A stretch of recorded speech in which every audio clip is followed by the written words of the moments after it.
Hi, I'm Tom, and we're going to do hip joint replacement example on provider ranking system. First, let me show you on denistondata.com. You can click on Complementary Consumer Portal to search for free. Same CMS data, just only one recent year of data. But for today's video, we're going to log in to provider ranking system from denistondata.com.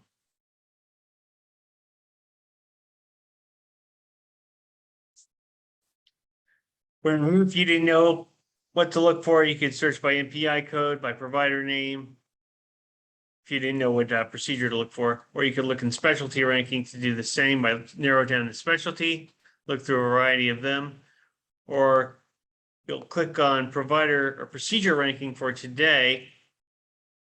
You could type in the HCPCS description.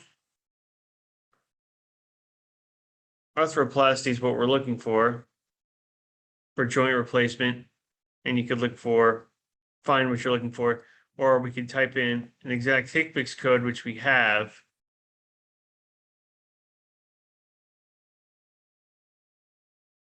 So 27130, replacement of thigh bone and hip joint prosthesis, arthroplasty, total hip, THR. Click on facility. And right now we're searching the US, however, we probably want to narrow that down. So there's 7,337 providers we could look from. So let's narrow that down. Let's pick a zip code of, let's say, Santa Monica, California. Let's say 904. We could also just we could adjust the columns. The columns are dynamic. There are multiple ways, many ways to skin a cat, as they say. So right now, there are 9 to choose from in Santa Monica, California. And these are all dynamic. You can order by NPI code, by name, medical specialty, city, state, zip, services, number of services on number of patients, how many times that was a repeat. Sometimes a procedure should be repeated. Sometimes there are procedures that should not be repeated. There's not a good sign they're being repeated, so that's worth knowing. I mean, if it's perhaps a procedure on a knee, if it's repeated, well, if it's repeated once on the other knee, that makes sense. But if something's being repeated many times, that could be a red flag. There may be a little abuse going on there, or the provider doesn't know what they're doing in that case, or something like that. Just some hypotheticals. Total dollars approved average, and billed average. So let's see who's the most expensive. So $15,000. This person's in the top 50%. $919. This person is also in the top 50%. Let's see, this person's a physician's assistant. Let's find a low-cost MD, the second one right here. So their cost is $1,118, although they're not in the top 25 or not in the top 50% either. But if we pick this person, this is an MD. They bill $4,500. Overall, they have a B. So in the United States, they're number 310 out of 1,295. They're 4th out of 5th. We can go back and look for a higher ranking person if we'd like. So let's say the highest ranking person. Number 1, so 6,706 for this procedure. A lot less than 15,000, which was the most expensive. So for number 1, you don't always have to spend the most money to get the highest rated provider, as you can see.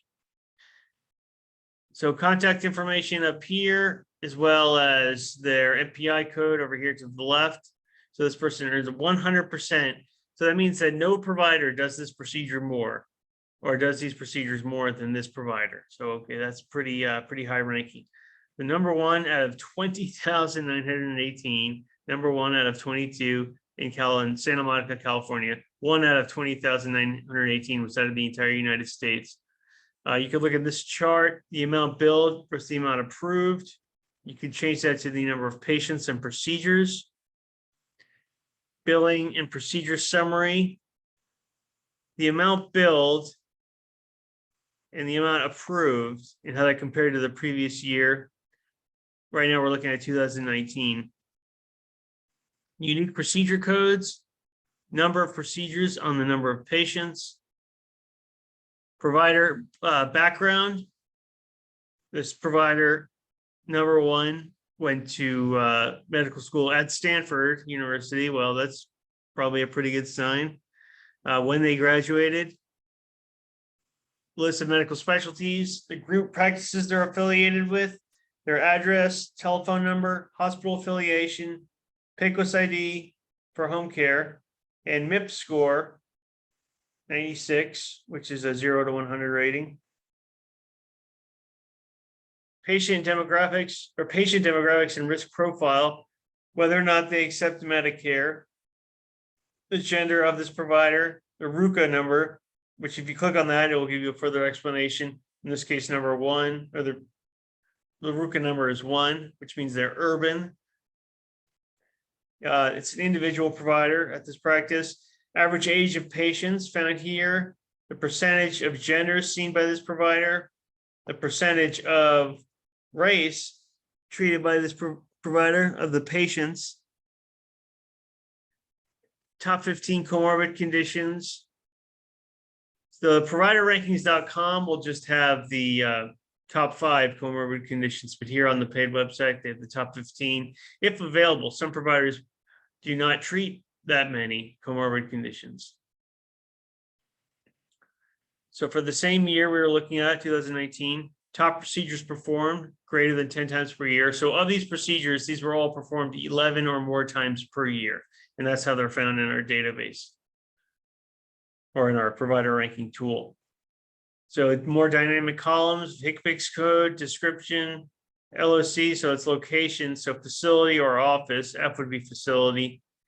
The dollars approved, how that the growth rate compared to the previous year, the build times, how many times did they bill compared to the amount that was approved, the number of procedures, how many times this was repeated, whether or not that's worth knowing. Is this a procedure that it's normal to repeat, or is this a procedure that probably shouldn't be repeated? Somebody should do it right the first time, or at least the second time, and not continually repeated. Although this is the number one provider, so there's probably, there's not a ton of repeats, or if there was, maybe it was necessary. Rankings, US ranking for all these procedures, and Zip3 for all these procedures. Explanation of this found down here. How they're graded, what the merit-based incentive payment system, or MIPS, what that means, and what location, and a lot more on the provider ranking system tool. But that will conclude us for today's video. Hope you check back in, see other videos, or send me an email, tom@denistondata.com, and I'd be happy to give you one myself. Thank you.